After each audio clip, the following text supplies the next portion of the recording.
देखही में सहिया लागे बड़का खिलाड़ी, घर में उजा के बंद कैले ले केवाड़ी। ए सखी सुना, देखही में सहिया लागे बड़का खिलाड़ी, घर में उजा के बंद कैले ले केवाड़ी। लेके तकियवा अकेला ही सूत जाले, ए सखी हमर सहिया त बहुत लजाले, ए सखी हमर राजा त बहुत लजाले, ए सखी हमर सहिया त बहुत लजाले।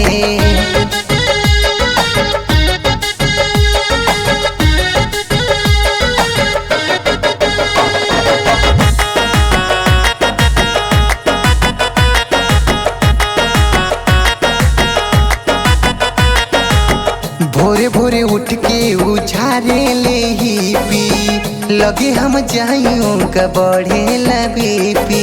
ये सखी कुछ समझा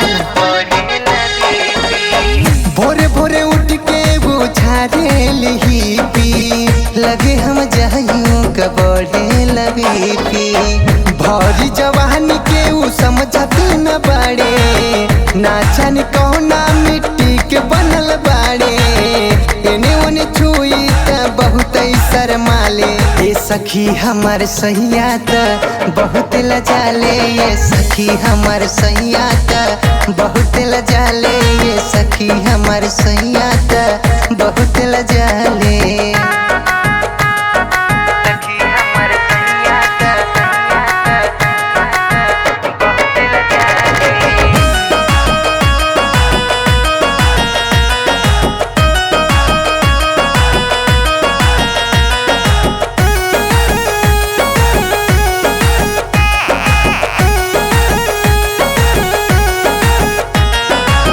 छोटे छोटे लइका जस करले बहाना, सखी हमर सहिया झूठ बोले ले रोजाना।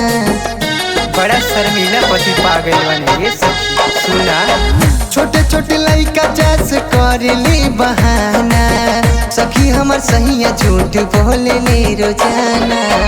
तेजस मंजीत सुनरी के मुकुल जी, लगता जवानी नाश कई दे बकुल जी। रुस जब जाले त खाना नहीं खाले, ए सखी हमर सहिया त बहुत लजाले, ये सखी हमर राजा त बहुत लजाले, ये सखी हमर पिया त बहुत लजाले।